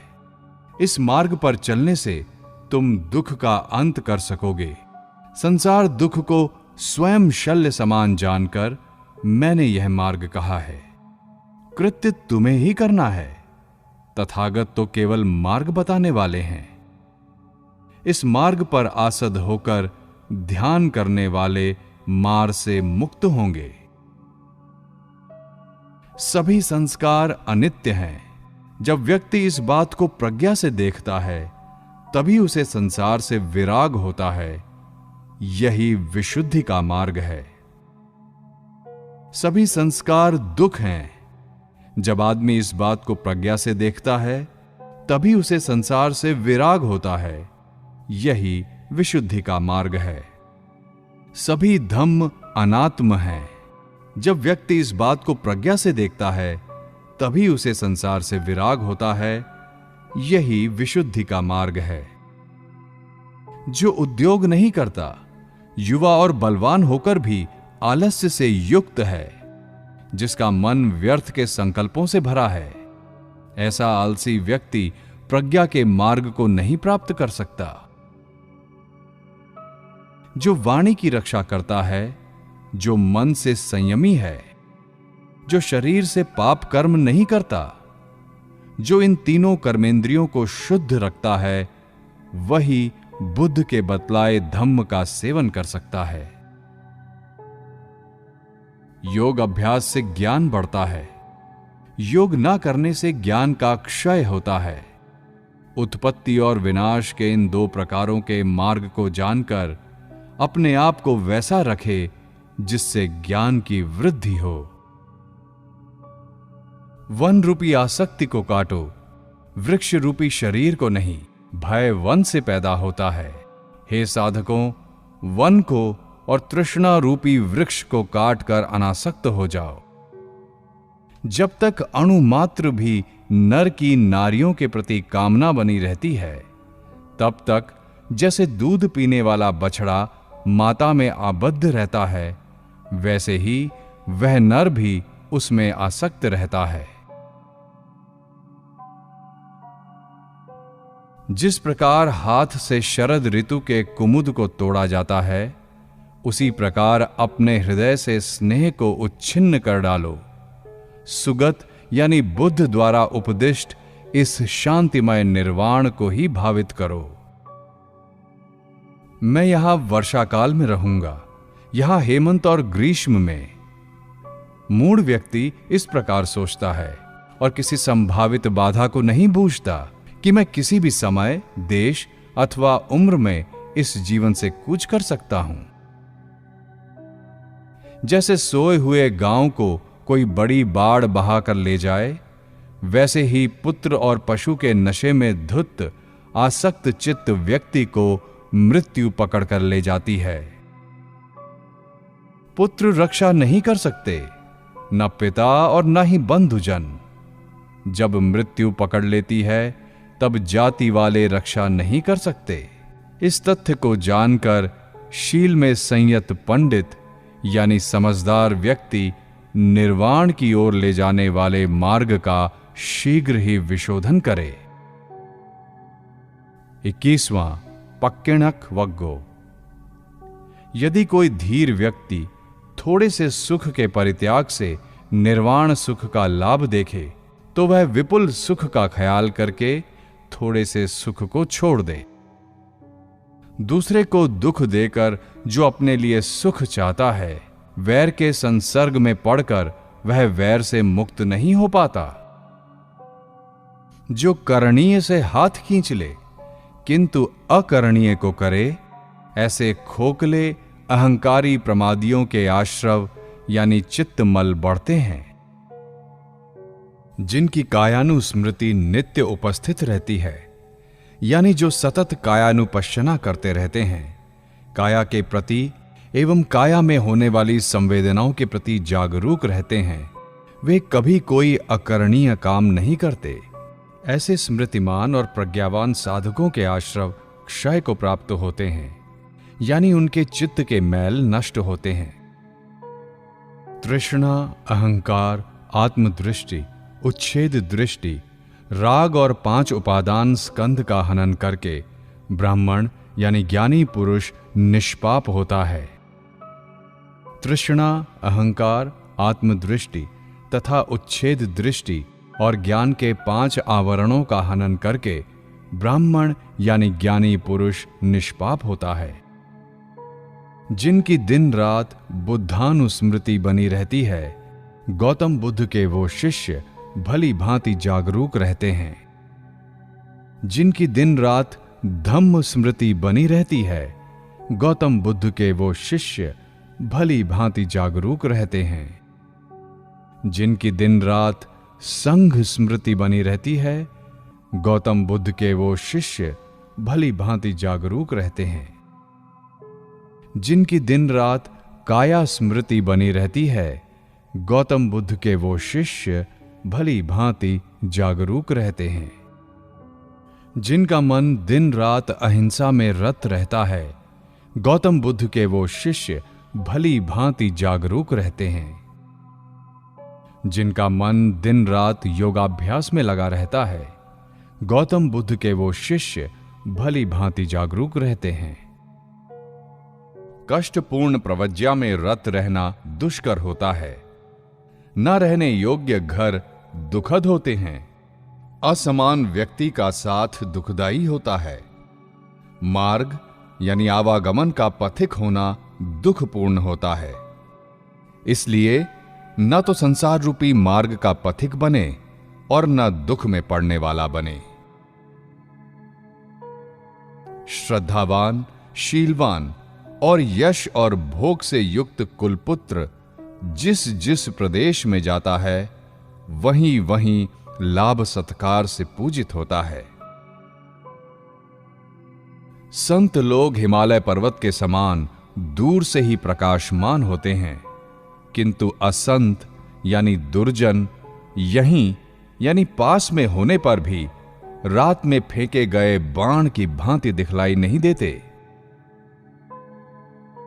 एक आसन रखने वाला, एक शैया रखने वाला, तंद्रा रहित हो एकाकी विचरण करने वाला, अपने को दमन कर अकेला ही यानी स्त्री पुरुष शब्दादि से विरहित वनांत में रमण करे। निरय वग्गो। असत्य बोलने वाला नरक में जाता है, जो करके नहीं किया ऐसा कहता है वो भी नरक में जाता है। दोनों ही प्रकार के नीच कर्म करने वाले मनुष्य मरकर परलोक में एक समान हो जाते हैं। कंठ में काशाय वस्त्र डाले कितने ही पापी असंयमी हैं, जो अपने पाप कर्मों से नरक में उत्पन्न होते हैं। असंयमी दुराचारी होकर राष्ट्र का अन्न खाने से अग्निशिखा के समान तप्त लोहे के गोले को निगलना अच्छा है। प्रमादी परस्त्रीगामी की 4 गतियां होती हैं: अपुण्य लाभ, सुख की नींद ना आना, निंदा और नरक। अथवा अपुण्य लाभ, बुरी गति, भयभीत पुरुष की भयभीत स्त्री से अत्यल्प रति और राजा का भारी दंड देना, इसलिए पुरुष परस्त्री गमन ना करे। जैसे ठीक से ना पकड़ा गया कुश यानी तेज धार वाला तिनका हाथ को ही छेद देता है, वैसे ही गलत प्रकार से ग्रहण किया गया श्रामण्य नरक की ओर खींच ले जाता है। जो कोई कर्म शिथिलता से किया जाए, जो व्रत मलिन है और जो ब्रह्मचर्य अशुद्ध है, वह बड़ा फल देने वाला नहीं होता। यदि कोई काम करना है तो उसे करे, उसमें दृढ़ पराक्रम के साथ लग जाए। शिथिल परिव्राजक यानी ढीला ढाला सन्यासी अधिक धूल उड़ाता है। दुष्कृत्य यानी बुरे काम को न करना श्रेष्ठ है, क्योंकि दुष्कृत करने वाला पीछे पछताता है, और अच्छे काम करना श्रेष्ठ है, जिसे करने से पीछे पछताना नहीं पड़े। जैसे कोई सीमावर्ती नगर भीतर बाहर से खूब रक्षित होता है, वैसे ही अपने आप को रक्षित रखे, क्षण भर भी ना चूके, क्योंकि क्षण को चूके हुए लोग नरक में पड़कर शोक करते हैं। जो अलज्जा के काम में लज्जा करते हैं और लज्जा के काम में लज्जा नहीं करते, मिथ्या दृष्टि से ग्रस्त वे प्राणी दुर्गति को प्राप्त होते हैं। भय रहित काम में भय देखने वाले और भय के काम में भय को न देखने वाले मिथ्या दृष्टि से ग्रस्त प्राणी दुर्गति को प्राप्त होते हैं। अदोष में दोष बुद्धि रखने वाले और दोष में अदोष दृष्टि रखने वाले मिथ्या दृष्टि से ग्रस्त प्राणी दुर्गति को प्राप्त होते हैं। दोष को दोष और अदोष को अदोष जानकर सम्यक दृष्टि संपन्न प्राणी सुगति को प्राप्त होते हैं। 23वां नागवग्गो। जैसे किसी युद्ध में हाथी धनुष से छोड़े गए बाण को सहन करता है, वैसे ही मैं दूसरों के कटुवचन को सहन करूंगा, क्योंकि संसार में दुष्शील व्यक्ति ही अधिक हैं। प्रशिक्षित हाथी को युद्ध में ले जाते हैं। प्रशिक्षित हाथी पर ही राजा चढ़ता है। मनुष्यों में भी शिक्षित व्यक्ति ही श्रेष्ठ होता है, जो कि कटुवचनों को सहन कर लेता है। खच्चर, असली नस्ल के सैंधव घोड़े और महानाग हाथी शिक्षित होने पर उत्तम होते हैं, परंतु अपने आप को दांत किया हुआ यानी शिक्षित पुरुष उनसे श्रेष्ठ होता है। इन घोड़े, गाड़ी आदि वाहनों से कोई निर्वाण को नहीं जा सकता, जैसे अभ्यासी स्वयं जा सकता है। शिक्षित मनुष्य संयम इंद्रियों द्वारा निर्वाण को प्राप्त कर सकता है। सेना को तितर बितर कर देने वाला धनपालक नाम का दुदर्श हाथी आज बंधे होने के कारण कवल नहीं खाता, क्योंकि जंगल की याद करता है। जो पुरुष आलसी, पेटू, निद्रालु, करवट बदल बदल कर सोने वाला और दाना खाकर पुष्ट हुए मोटे सूअर के समान होता है, वह मंद बुद्धि बार बार गर्भ में पड़ता है। ये जो जहां इच्छा हो, जहां कामना हो, जहां सुख दिखे वहां चलायमान हो जाने वाला चित्त है, पहले इसे अचंचल बनाऊंगा। इसे ऐसे ही भली भांति वश में करूंगा जैसे कि अंकुशधारी महावत बिगड़ैल हाथी को वश में करता है। अप्रमाद में जुटो, अपने चित्त की रक्षा करो। कीचड़ में धंसे हाथी के समान अपने आप को कठिन मार्ग से बाहर निकालो और निर्वाण के धरातल पर प्रतिष्ठापित करो।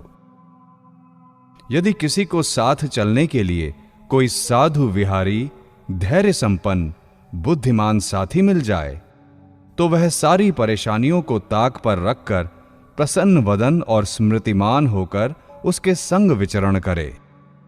यदि किसी को साथ चलने के लिए कोई साधु विहारी, धैर्य संपन्न, बुद्धिमान साथी न मिले तो वह पराजित राष्ट्र को छोड़कर जाते हुए राजा के समान अथवा हस्तिवन में हाथी के समान अकेला विचरण करे। अकेला विचरना उत्तम है, किंतु मूढ़ की मित्रता अच्छी नहीं। हस्तिवन में हाथी के समान अनासक्त होकर अकेला विचरण करे और पाप न करे। काम पड़ने पर मित्रों का होना सुखकर है। जिस किसी छोटी या बड़ी चीज से संतुष्ट हो जाना, यह भी सुखकारक है। जीवन के क्षय होने पर किया हुआ पुण्य सुखदायक होता है। सारे दुखों का प्रहाण यानी अरहंत हो जाना सर्वाधिक सुखकर है। संसार में मां की सेवा करना सुखकर है और ऐसे ही पिता की सेवा भी सुखकर है। संसार में श्रमण की सेवा आदर करना सुखकर है और ऐसे ही ज्ञानी पुरुष की सेवा आदर करना भी सुखकर है। बुढ़ापे तक शील का पालन करना सुखकर होता है। अचल श्रद्धा सुखकर होती है। प्रज्ञा का लाभ सुखकर होता है और पाप कर्मों का न करना सुखकर होता है। प्रमादी मनुष्य की तृष्णा मलवा लता की भांति बढ़ती है। वन में फल की इच्छा से एक शाखा छोड़ दूसरी शाखा पकड़ते वानर की तरह वह एक भव से दूसरे भव में भटकता रहता है। इस संसार में यह विस्मयी तृष्णा जिस किसी को अभिभूत कर लेती है, उसके दुख शोक वैसे ही बढ़ने लगते हैं जैसे कि वर्षा ऋतु में बीरण नाम का जंगली घास बढ़ता रहता है। इस बार बार जन्मने वाली दुर्जयी तृष्णा को जो इस संसार में जीत लेता है, उसके शोक वैसे ही झड़ जाते हैं जैसे पत्ते से पानी की बूंद। इसलिए मैं तुम्हें तुम्हारे कल्याण के लिए कहता हूं। जैसे खस के लिए बड़ी कुदाल लेकर बीरण घास को खोदते हैं, ऐसे ही तृष्णा को जड़ से उखाड़ फेंको। कहीं ऐसा ना हो कि तुम्हें मार वैसे ही बार बार उखाड़ता रहे जैसे नदी के स्रोत में उगे सरकंडे को बड़े वेग से आता हुआ नदी का प्रवाह। जैसे जड़ के बिल्कुल नष्ट ना होने और उसके दृढ़ बने रहने पर कटा हुआ वृक्ष फिर उगाता है, वैसे ही तृष्णा रूपी अनुशय के जड़ से उच्छिन्न न होने पर यह दुख बार बार उत्पन्न होता है। जिसके 36 स्रोत मन को अच्छे लगने वाली वस्तुओं की ही ओर ले जाते हों, उस मिथ्या दृष्टि वाले व्यक्ति को उसके राग निश्रित संकल्प बहा ले जाते हैं। ये स्रोत सभी ओर बहते हैं, जिसके कारण तृष्णा रूपी लता अंकुरित रहती है। उस उत्पन्न हुई लता को देखकर प्रज्ञा से उसकी जड़ को काट डालो। ये तृष्णा रूपी नदियां प्राणियों के चित्त को प्रसन्न करने वाली होती हैं। इस सुख में आसक्त हुए सुख की चाह करने वाले जन्म, बुढ़ापे, रोग तथा मृत्यु के फेर में जा पड़ते हैं। तृष्णा के पीछे लगे प्राणी जंगल में किसी शिकारी द्वारा बांधे हुए खरगोश के समान चक्कर काटते रहते हैं। इसलिए अपने वैराग्य की आकांक्षा करते हुए साधक तृष्णा को दूर करे। जो तृष्णा से छूटकर तृष्णा मुक्त हो, तृष्णा की ओर ही दौड़ता है। उस व्यक्ति को वैसे ही जानो जैसे कोई बंधन से मुक्त हुआ पुरुष फिर बंधन की ओर ही भागने लगे। ये जो लोहे, लकड़ी या रस्सी का बंधन है, उसे ज्ञानी पुरुष दृढ़ बंधन नहीं कहते। वस्तुतः दृढ़ बंधन होता है मणियों, कुंडलों, पुत्रों तथा स्त्री में तृष्णा का होना। ज्ञानी पुरुष इसी को दृढ़, पतन की ओर ले जाने वाला, शिथिल और दुस्त्याज्य बंधन कहते हैं। वे अपेक्षा रहित हो काम सुख को छोड़कर इस दृढ़ बंधन को भी ज्ञान रूपी तलवार से काटकर प्रव्रजित यानी सन्यासी हो जाते हैं। जैसे मकड़ा स्वयं बनाए हुए जाल में फंसता जाता है, वैसे ही राग रंजित लोग स्वयं बनाए तृष्णा रूपी स्रोत में गिर जाते हैं। ज्ञानी पुरुष सारे दुखों का प्रहाण कर इस स्रोत को भी काटकर अपेक्षा रहित हो चल देते हैं। आगे, पीछे और मध्य की सारी बातों को छोड़ दो, अर्थात सभी स्कंधों को त्याग दो और उन्हें छोड़कर भवसागर के पार हो जाओ। सब ओर से विमुक्त चित्त होकर तुम फिर जन्म, बुढ़ापा और मृत्यु को नहीं प्राप्त होगे। काम वितर्क आदि से ग्रस्त, तीव्र राग युक्त और शुभ ही शुभ देखने वाले प्राणी की तृष्णा और भी बढ़ती है। इससे वह अपने लिए और भी दृढ़ बंधन तैयार करता है। जो संकल्प विकल्प को शांत करने में लगा है, जो जागरूक रहकर सदा अशुभ को देखता है, वो मार के बंधन को काटेगा, वही उसे नष्ट करेगा। जिसका कार्य समाप्त हो गया, जो त्रास रहित है, जो तृष्णा रहित है, जो मन रहित है, वही संसार रूपी शल्य को काटेगा। ये उसका अंतिम जन्म है। जो तृष्णा रहित है, जो परिग्रह रहित है, जो भाषा और काव्य को जानता है, जो व्याकरण को जानता है, वो निश्चय से अंतिम शरीर वाला तथा महाप्राज्ञ है। मैंने सबको परास्त किया है, मैं सब कुछ जानता हूं, मैं सब धम्मों के अस्तित्व से अलिप्त हूं, मैं सर्वस्व त्यागी हूं, मैंने तृष्णा का क्षय किया है, मैं विमुक्त हूं। स्वयं ज्ञान प्राप्त करके मैं किसे अपना गुरु बताऊं?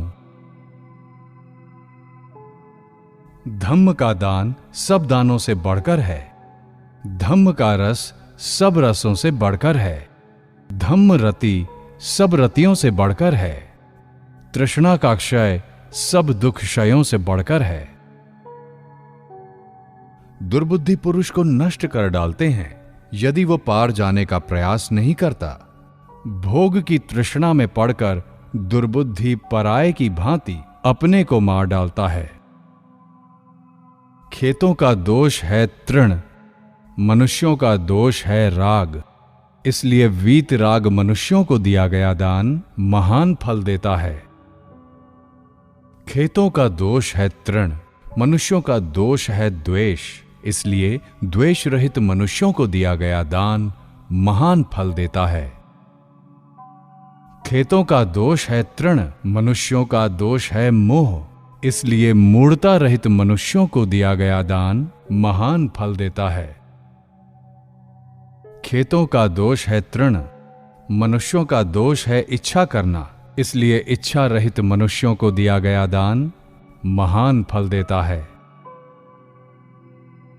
आंख का संयम करना अच्छा है, कान का संयम करना अच्छा है, नाक का संयम करना अच्छा है, जिह्वा का संयम करना अच्छा है, शरीर का संयम करना अच्छा है, वाणी का संयम करना अच्छा है, मन का संयम करना अच्छा है। सब इंद्रियों का संयम करने वाला भिक्षु सब दुखों से मुक्त होता है। जो हाथ, पांव और वाणी से संयत है, जो उत्तम संयमी है, जो अपने में रत है, जो समाधि युक्त है, जो अकेला रहता है, जो संतुष्ट है, उसे भिक्षु कहते हैं। जो वाणी का संयमी है, जो मनन करके बोलता है, जो उद्धत नहीं होता, जो अर्थ और धर्म को प्रकट करता है, उसका भाषण मधुर होता है। धम्म में रमण करने वाला, धम्म में रत, धम्म का चिंतन करते, धम्म का पालन करते भिक्षु सधर्म से च्युत नहीं होता। अपने लाभ की अवहेलना नहीं करनी चाहिए, दूसरों के लाभ की स्पृहा नहीं करनी चाहिए। दूसरों के लाभ की स्पृहा करने वाला भिक्षु चित्त की एकाग्रता को प्राप्त नहीं कर पाता। थोड़ा सा लाभ मिलने पर भी यदि भिक्षु अपने लाभ की अवहेलना नहीं करता, तो उस शुद्ध जीविका वाले निरालस की देवता प्रशंसा करते हैं। नाम रूप के प्रति जिसका बिल्कुल ही मैं, मेरे का भाव नहीं है, जो उनके नहीं होने पर शोक नहीं करता, वही भिक्षु कहा जाता है। मैत्री भावना से विहार करता हुआ जो भिक्षु बुद्ध के शासन में प्रसन्न रहता है, वह सभी संस्कारों का शमन करने वाले शांत और सुखमय पद निर्वाण को प्राप्त करता है। हे भिक्षु, इस आत्मभाव नाम की नाव को उलीचो। उलीचने पर यह तुम्हारे लिए हल्की हो जाएगी। राग और द्वेष रूपी बंधनों का छेदन कर फिर तुम निर्वाण को प्राप्त कर लोगे। सत्काय दृष्टि, विचिकित्सा, शील व्रत परामर्श, काम राग और व्यापाद, इन 5 का छेदन करे। रूप राग, अरूप राग, मान, और्धत्य और अविद्या, इन 5 ऊर्ध्वभागी संयोजनों को छोड़ दे और उसके बाद इनके प्रहाण के लिए श्रद्धा, वीर्य, स्मृति, समाधि और प्रज्ञा, इन 5 इंद्रियों की भावना करे। जो भिक्षु 5 आसक्तियों यानी राग, द्वेष, मोह, मान और दृष्टि का अतिक्रमण कर चुका हो, वह काम, भव, दृष्टि तथा अविद्या रूपी 4 प्रकार की बाढ़ों को पार किया हुआ ओघतीर्ण कहा जाता है। हे भिक्षु, ध्यान करो, प्रमाद में मत पड़ो। तुम्हारा चित्त 5 प्रकार के काम गुणों यानी भोगों के चक्कर में ना पड़े। प्रमत्त होकर मत लोहे के गोले को निगलो। हाय यह दुख कहकर जलते हुए तुम्हें कहीं रोना ना पड़े। प्रज्ञा विहीन पुरुष का ध्यान नहीं होता। ध्यान ना करने वाले को प्रज्ञा नहीं होती। जिसके पास ध्यान और प्रज्ञा दोनों हैं, वही निर्वाण के समीप होता है। किसी शून्यागार में प्रवेश करके कोई शांत चित्त साधक जब सम्यक रूप से धर्मानुपश्चना करता है, तब उसे लोकोत्तर सुख प्राप्त होता है, जो कि सामान्य मानवीय लोकीय सुखों से परे होता है। साधक सम्यक सावधानता के साथ जब जब शरीर और चित्त स्कंदों के उदय व्यय रूपी अनित्यता की विपश्यना द्वारा अनुभूति करता है, तब तब उसे प्रीति प्रमोद रूपी आध्यात्म सुख की उपलब्धि होती है। ज्ञानियों के लिए यह अमृत है। यहां इस धर्म में प्रज्ञावान भिक्षु को आरंभ में करना होता है इंद्रियों का संवर, संतोष और प्रातिमोक्ष यानी भिक्षु विनय के नियमों में संवर। वह इसके लिए शुद्ध जीविका वाले निरालस कल्याणकारी मित्रों का साथ करे। वह मैत्रीपूर्ण स्वागत करने वाला हो, आचार पालन में कुशल हो। उससे वह प्रमोद की बहुलता के साथ दुख का अंत कर लेगा। जैसे जूही अपने कुम्हलाए हुए फूलों को छोड़ देती है, वैसे ही हे भिक्षुओं, तुम राग और द्वेष को छोड़ दो। शरीर और वाणी से शांत, शांति प्राप्त, सुसमाहित, लोक के आमिष यानी लौकिक भोगों को वमन किए हुए भिक्षु को उपशांत कहा जाता है।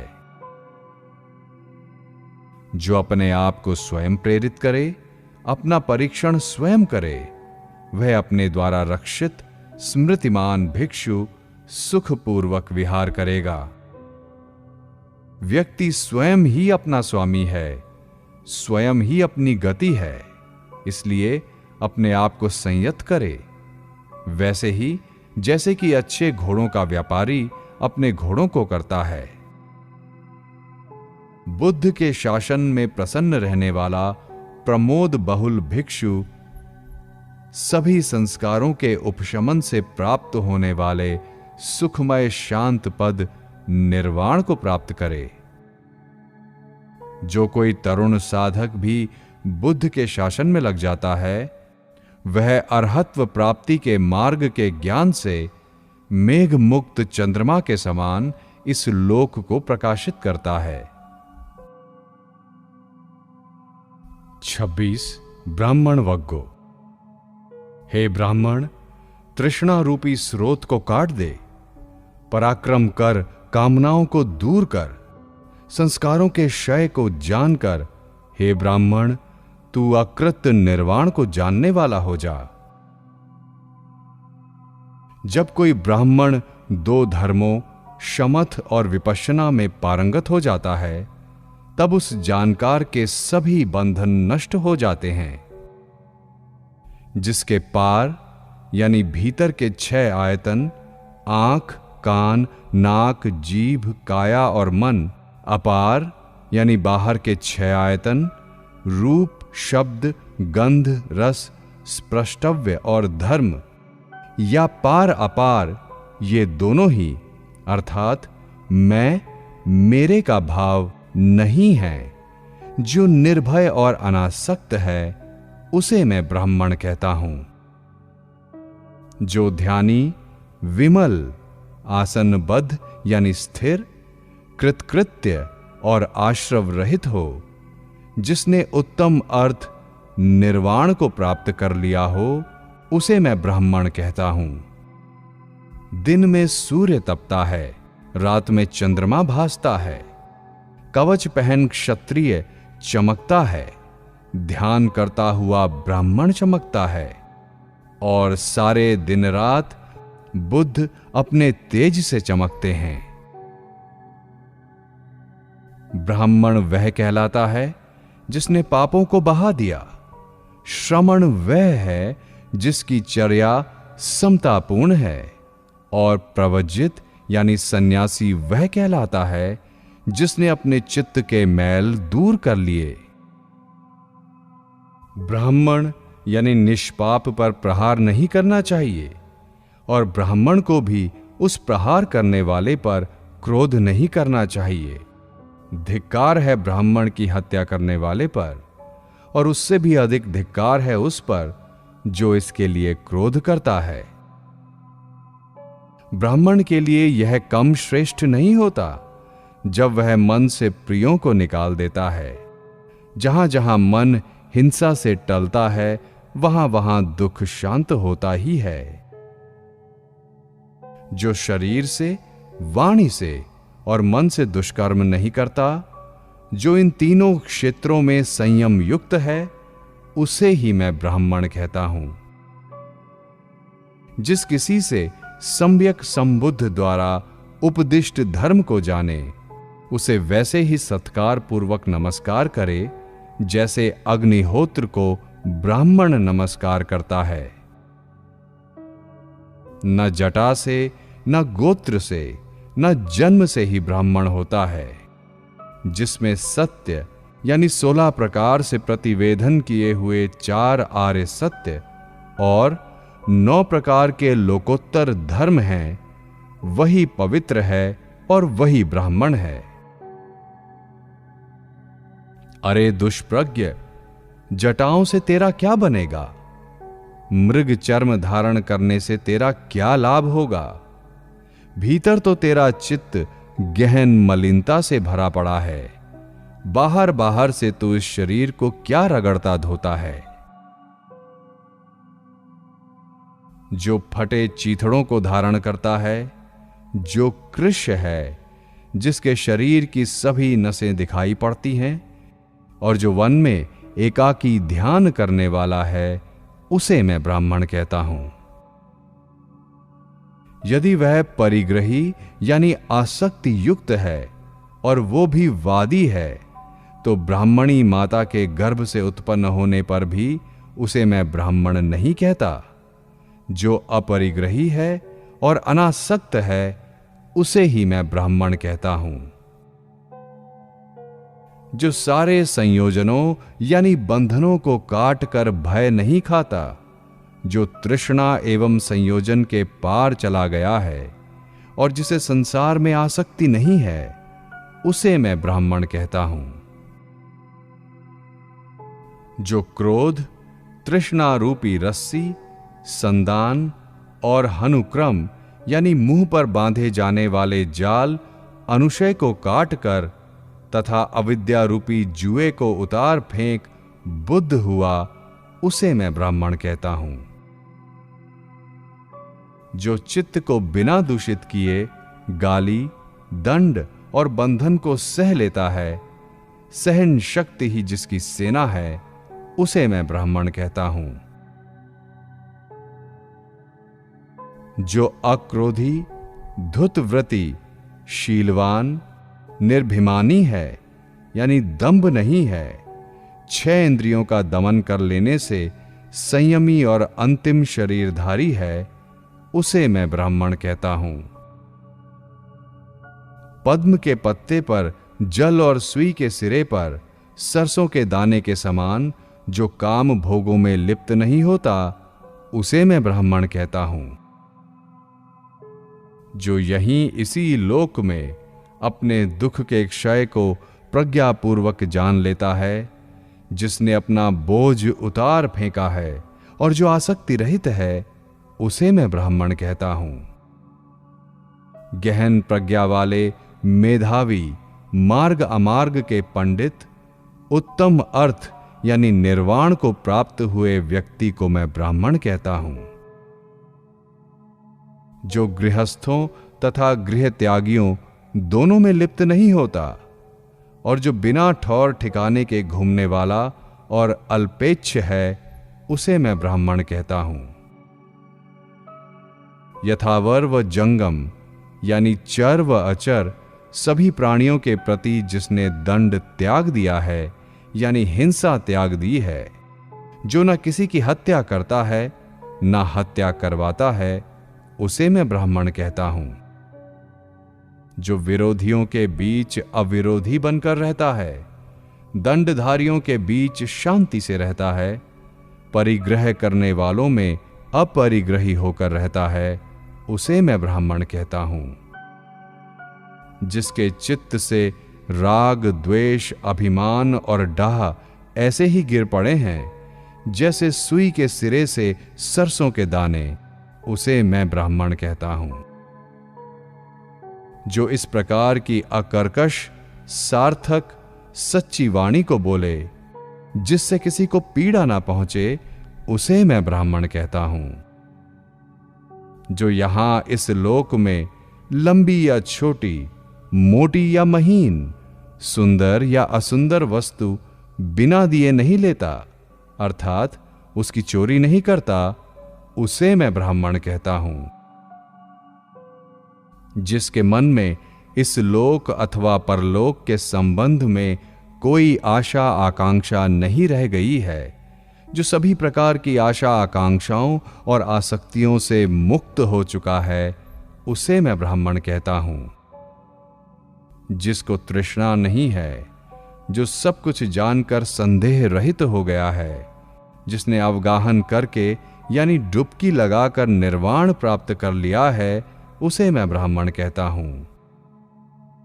जो यहां इस लोक में पुण्य और पाप दोनों के प्रति आसक्ति से परे चला गया है, जो शोक रहित, विमल और शुद्ध है, उसे मैं ब्राह्मण कहता हूं।